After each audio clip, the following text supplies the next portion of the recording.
And now we are ready for part C, which is touch. And that's part C of the first lesson of the preliminary course in Mrs. Kerwin's Pianoforte method. And so we're going to talk now with the child a little bit more about the piano. And this could be homework for you if your teacher does this like if you brought this book to your teacher and said, please use this curriculum with my children, they might do a 30 to 45-minute lesson with your child, and you need to practice these things throughout the week. Or what she recommends is if it's a homeschool room, that you as a mother break these lessons up into parts and you do about 15 minutes each day. And so this would be one of the days. So maybe day 1 you do pitch, day 2 you do the rhythm or time, and then day 3 you can work more on touch. But she did say in the introduction that you should do pitch one day, rhythm one day, and some hand training every day. So maybe you can spread your part C across those two. So let's read a little bit about what she has to say for lesson 1.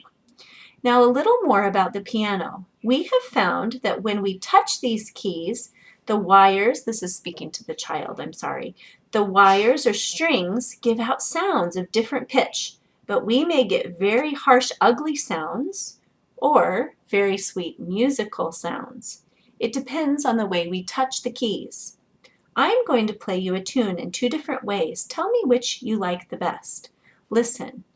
So then it says to us in parentheses, play a few measures with harsh effect, the sounds detached without accent or variety or touch or tone. Then, now listen again, we say. It is the same tune.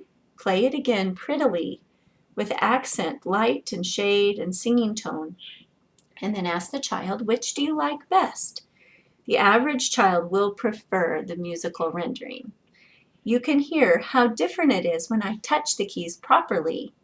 This is what people mean when they speak of a nice touch or a good tone.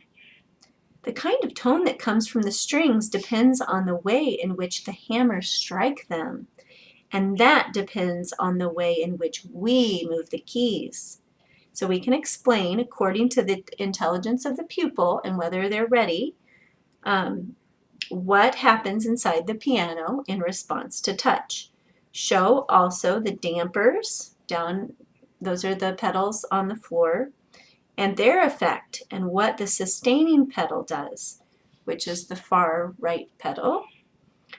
And it, in fact, interests the child in the instrument and in his treatment of it. So we're teaching them to have an awe and a respect and an interest. How does this instrument actually work and function?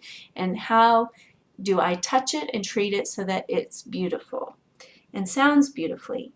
After this lesson, the teacher is referred to Mr. Mathey's books for all matters of touch and tone.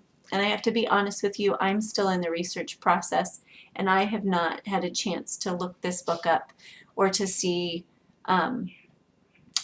if it's even available in the public domain. So that will be a project that I will be working on later.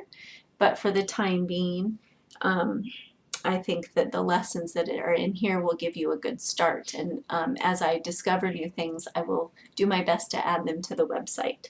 So in summary, there's a small summary of this lesson given here now. Today we have found out a little about pitch, a little about time, and a little about touch. Repeat, letting the child supply the terms and let them use these names that you've given them. So again, we're kind of asking them to narrate. What did we learn about pitch? And let the child answer. And this is the answer, that long, thick wires give sounds of a low pitch and short, thin wires give sounds of a high pitch. And then what did we learn about time? That there is something in the music we hear that tells us whether we are to march in slow time or quick time or moderate time. And then what did we learn about touch? That there are right ways and wrong ways of touching the keys. At every lesson, we shall learn a little more about these things. And you can just help the child formulate his summary, it says. But those are the key ideas, and those are things that you want the child to be able to kind of express back to you through a narration.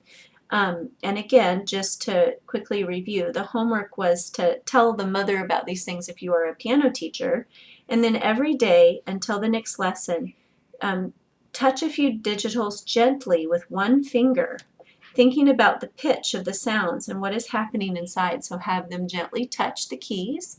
That's a touch assignment. A few keys with one finger, and then they're supposed to be thinking, what's happening inside? And imagining, is that a higher note, and is that a shorter string, or a lower and lower note that's a longer, fatter string? And then they're supposed to also be finding out what they can about the musical instruments and tell about them to their teacher the next lesson.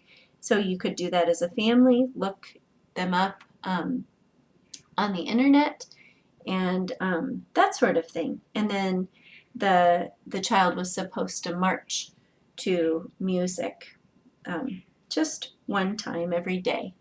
And so it's a pretty easy first lesson. And I think even some of you who have never had any music training can do this with your child.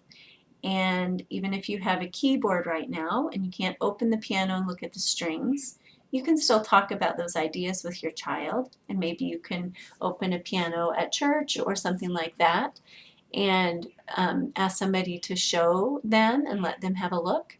And then you can kind of discover together. And hopefully, as you grow together in your knowledge, you can maybe learn how to play piano even as a parent if you don't know yet. So Godspeed, and I hope that these are helpful for you. Thank you.